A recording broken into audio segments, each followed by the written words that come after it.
Welcome back to the Don and Gino Real Estate and Finance Show right here in your hometown station, AM 1220 KHTS. And remember, our goal is always to guide you to personal and financial wellness.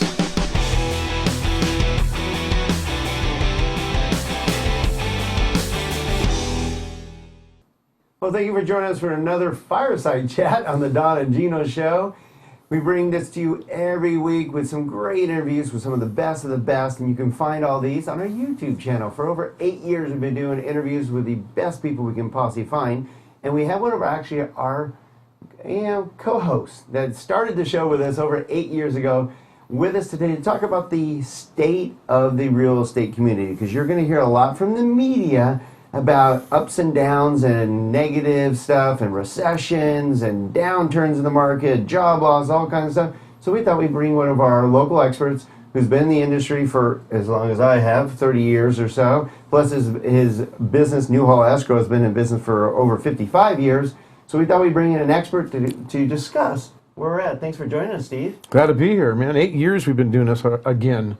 It's pretty cool. Yeah, you were one of our original co-hosts, buddy, on the radio show. Yeah. And now you're helping us build and grow our podcast. Yeah, so we love it. Very cool. It's great to be here and talk about some great things happening in the real estate community, in our valley in particular. I mean, it's a lot of things happening. So it's a great opportunity for the listening and watching public to get a hands up on what's going on. So what I think is important about what we do, and we do this on the National Real Estate Cafe as well, is to debunk the media.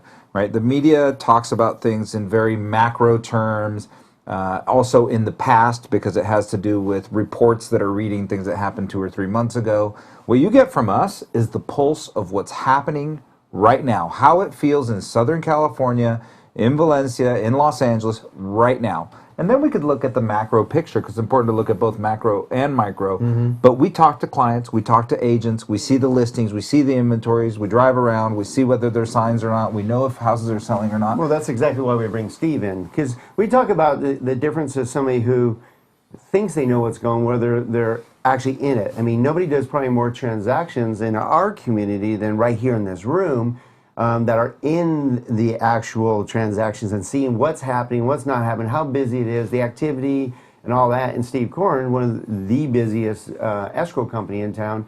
So we can actually feel the pulse a lot better, like Gino said. So that's why we like bringing you in to see, the changes. Because obviously at the beginning of the year versus now has changed quite a bit because of one factor, really. Whole different picture, isn't it? I mean, we thought at the beginning of the year we're going to have interest rates up to 6%. We're starving for inventory. Significant job loss across the nation, particularly close to home, would affect our market.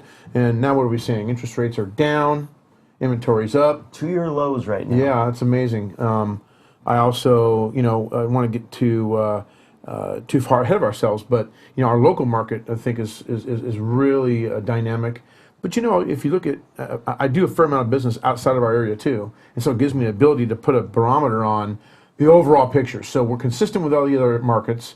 The lower price markets, not so much, although they're brisk and robust sales for sure. Our valley is experiencing an increase in inventory, along with the reduced interest rates.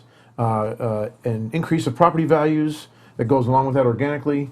I see great opportunity for buyers and sellers because the property values are going up. Buyers have all-time, 2-year low interest rates, a lot to pick from. One dynamic I want to share with you guys that I'm seeing a lot. It's not a big, rocket science for those of us that are in the business, but when you're not in the business and you're hearing this or watching this, we're seeing a dynamic where buyers are hopping from property to property to property. You know what I mean? Yep. So there's so much fickle. There's so much available out there, and not say so much, like we're not like all-time record high of inventory, but we've had more inventory. We have more inventory available to look at than we've had in years. Yeah. So to that note, we were just involved in an escrow in which the buyer decided that they needed 6 more weeks to be able to close on the purchase because they had to liquidate some funds, and they could either back out or they could stay in escrow. And so the sellers were all bent out of shape, and the buyers changing the deal and this and that. And so I talked to the listing agent, and I said, look, here's what's going to happen. You're going to say no. You're going to fall out of escrow. He's going to go buy another house to someone. He's going to write a 6-week escrow to somebody else. They're going to say yes. They're going to close on that property, and you might still be sitting here waiting. And They're like, well, why doesn't he just come back when he resolves his stuff if we're still here waiting? I'm like, if I was him, I would, and I'll write my offer $10,000 lower because you didn't want to stay with me. Right. So the buyers have a little bit of negotiating power, which they haven't had in years. Well, you guys brought up something we started talking about, I don't know, over almost a year ago now, but it's finally moving into something that you and I have seen. Gina, I don't know if you were even in the market then. I was but not. It's the first normal market in 2 decades where there's actually buyers and sellers negotiating. For a while, there was either or. There was feast or famine for either side, and now we actually have negotiate. Like, I just bought a home. You were a part of, Steve. We were able to negotiate based on the actual how good the property was. Right. If there was repairs to be done or not, and all that. Before, take it or leave it. But now you actually can negotiate based on the true value of the property. That's true. This time last year, sellers had the complete upper hand, and there was a take it or leave it. Right. And then it actually went completely the other side into Q4 and Q1, and now we've come out the other side into what we've said now, a normalized market. We're looking at a lot of trends too where, Don, to your point, buyers have the ability to massage the deal a little bit, you know what I mean, because of the competition that's out there for the properties, which is a key indicator to the sellers and the agents representing those sellers to make sure they're doing their market data analysis so that they understand the curve of the price per square foot, because the last thing you're going to do is overprice your home and it's going to sit there and you miss the curve, especially coming up with a hot summer market right now. You know what I mean? Do not miss that curve and be smart about it. And there's some strategy involved in all that, but that strategy is important, though, Steve. Like, we bring it up a lot on our show because, and I'm good that you see it and bring it up, because a lot of times you think, well, my neighbor sold it for this, so I'm just going to automatically raise it by 10%, and you potentially can lose 80% of your buyers during the hottest point when people are looking at your home. If it's overpriced, they'll stop looking at your home. They go on to another home and find a different home. Price it correctly and let them bid it up to the true value of your home. Traditionally in our valley, we have a long-standing tradition where right about now, people are looking at where the kids are going to go to school, find a property in that area. They want to get it in and closed so that they can, sign their kid up for that hot school location that they want to go to. When I say hot, I mean we're so blessed in our valley to have such high-performing schools and educational organizations, and so that's what attracts a lot of people to our valley. And accordingly, you need to. Here comes some more strategy. Where do you want to live? Based on where you want the kid to go to school. Are they going to play for the Hart baseball team? You know what I mean? They play the Hart volleyball team. They're going to play the Valencia volleyball team. Or do they want to be involved with the arts? So you want them to go to West Hills 100% Elementary. Right. So strategically speaking, you got to get in there, get your deal done, get it accepted, close it, and get that kid registered for school. Yeah, that's a big deal. Here's something I want to bring up before you go, Steve. And you guys, I'm throwing a curveball at you, but I guarantee if you we will can hit it. This is fun stuff, because I've been doing a little more research, and I know you have too. That for you real estate agents out there, and for the consumers that are watching this, you're going to see a lot of competition, a lot of opportunities for iBuyers and iSellers, meaning internet companies such as Zillows and so forth. I'll throw them out there that are saying, we'll buy your home. And you know what? Sell your home through an iSeller, iBuyer, because we have reduced. We don't charge a commission. Oh, but do they? Their fees are actually higher than most real estate agents. Potentially, right? So one of the things when you're looking at least the way I look at iBuyers, is what's your need to sell, right? If you need to sell quick, that's a great resource for you, right? You sell quick. You don't have to go through the traditional expense. It's a very non-intrusive method of selling, so you don't have to have open houses. You don't need to make the house pretty. It's a very business transaction. It's not an emotional transaction. So it's strictly about a number. It's strictly an investment to the iBuyer. As long as you're not looking, in most cases, for top dollar. Right, so if you're looking to maximize... that. Well, I don't know too many sellers not looking for top dollar. Well, it depends. If you're looking to relocate, you may not have a choice. You have to do something fast. So, or if you've made $250,000 in equity, do you need to make $258,000? You price it right and it'll move. That's right. Okay. I don't think you need an. My point is they claim to have less costs, and a lot of times they don't. They have them hidden in other ways. They don't call them commissions. There are a bunch of additional fees that sometimes add up to 7%, where an average real estate agent averages 5, could be 5, could be 4, 3, 2, whatever, but it averages 5. Most fees are 7% plus, and then you got all these other things that we don't even know what they are that they add on. So I'm just saying, be careful. Yeah. Be careful, because we work with true professionals. There's nothing wrong with a commission when well earned. And that's the nature of the business. So be careful what you're seeing online. It is a very smooth marketing ploy that they're pushing out, trying to even sue real estate agents for commissions when they're charging actually potentially more fees. Yeah, commissions and fees are two totally different things, right? Yep. That's funny. It reminds me of the financial industry, right? Oh, yeah. Stockbrokers don't charge commission; they charge fees. Right. Yeah. Well, okay. it's like anything else. What would you do? Would you hire a low-level discount heart surgeon? Right. No. Brain You want surgeon? the best. You want the best. But they know our markets. You know how our market, and most markets in general, have pockets, and they have to know that pocket. Wow. You can't just, you look at that home's going to sell for that. Could be a totally different track, different upgrades. I imagine an iBuyer type situation might be more appropriate for an outlying area, properties that don't turn over very often, that are in need of great repair and not a high demand for. You get into a metropolitan area, there's a high turnover, there's a big cycles quick. People in and out 7, 8, 9, 10 years. Or moving over, keeping it as a rental moving or something else. There's a lot to that process, and I don't know that I've not come across iBuyer. Yeah, iBuyers won't buy in those non-urban areas that you're talking about. Well, they want urban metropolis. Yeah. Well, That maybe you they're can, downtown. Maybe they're downtown type, lofty type folks. they'll do anything. So we heard a number that they write like something ridiculous, like 13,000 offers a month, and only like 400 get accepted. What's a lot? So, but 400 deals. That's a lot of deals. Well, but what do you think they're doing? They're bottom feeding. Yeah. They're writing 12,600 lowball offers, right? Only 400 got What's accepted. that word? Lowball offer. Lowball offer. There's my point. Yeah. Anyways. But some people are in need, and if you fish the bottom long enough, you will catch something. Right. And somebody was in need and like, fine, just take the home. Could be somebody who just inherited a home. Take it, give us our money, we're out. Right. You never know. So what they're doing is they're fishing those deals that you always used to say, hey, do you have any deals? They're looking for those in the awkward places for homes that are not for sale necessarily. Or fixer-uppers.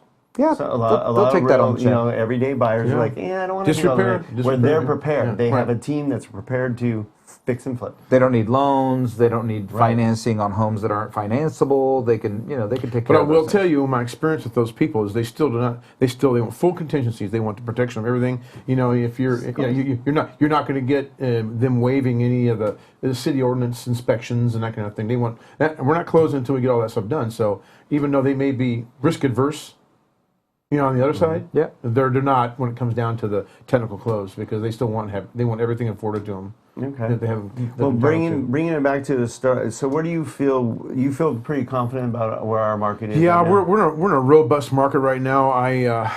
From my desk, looking forward, and all the realtors that I'm coaching and talking to on a daily basis, the pipelines are full. They're working. They're out there talking to the people. I'm sad to say that there's a lot of our transactions are a result of people leaving the state. Yeah. Which is an issue, because in the past we would have a seller sell and then move over or up, or in some cases down because of downsizing. But we're not seeing that. They're leaving, so that automatic transaction dynamic is not happening.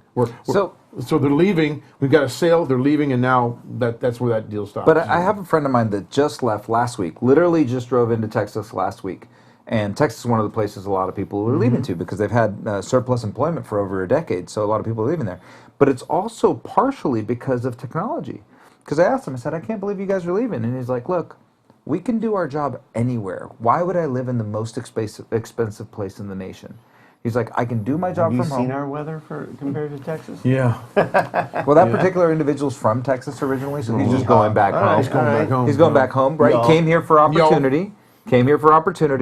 Was able to grow that opportunity, do a good job, and then now he says, I can do my job from anywhere. So technology is going to have a piece in that, where you can do your job from anywhere. So And it has gotten more expensive as prices go, incomes are increasing, and so forth and so on. And not only that, but maybe they have what is considered a piece of wealth in Texas that here is a drop in the bucket.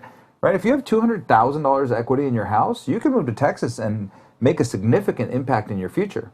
With $200,000 in Los Angeles, you do nothing. I still think, though, we're a burgeoning community. We're a bedroom community. We have a lot to offer. We're newer. Your money goes further. So even with our sellers leaving, we've got a lot of people coming on the market. Of course. And buyers are just coming in because of the value that this community offers. Yeah. There's so much going on. I mean, I just sat through a presentation in Westfield and listened to a $20 million expansion project and all the great things they're doing. It's just enhancing our community. Well, what about the 100,000 homes that are going to be built here over the next 20 years? Yeah, you're going to have... I mean, you've got a lot of projects that have already been in the works and approved, and they're 5,000 here and 40,000. 45,000. Don't panic, everybody. 100,000 total, not just Santa Clarita. You're talking about You go a little bit further, Okay. Yeah, we went to that. We were there at the meeting together. You're talking... I'm just saying, that's a lot of homes that are coming on board. And the reason is that migration. I mean, and a lot of times you don't think about, but you mentioned school districts.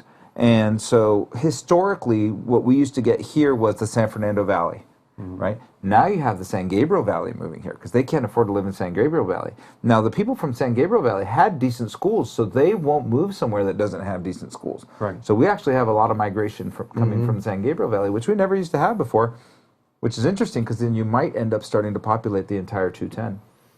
Man, well, there you go. It's I'm seeing from an educational perspective, being involved in College of the Canyons as well. That organization is run like a university, and we have, we are expanding curriculum, expanding campus, trying to absorb the additional impact of students signing up. We're at all-time high, man. Every year we're exceeding our last year's record of graduates. And I'm really proud to say that the school is keeping up with the pace, and they're exceeding it. They're actually challenging that. They're really putting it to the industry, and don't be afraid to embark upon an educational career at College of the Canyons because it's a perfect opportunity for you to transfer into a four-year university. And in fact, the odds increase in your favor exponentially if you have a 2-year degree at College of the Canyons to transfer to a UC.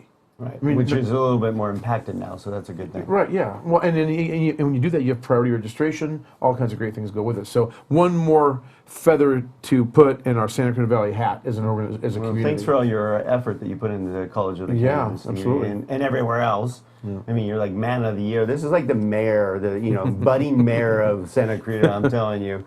But Steve, so bottom line, to close out, you feel very confident moving forward that our real estate industry is going to remain strong for quite some time. I see a robust market going forward.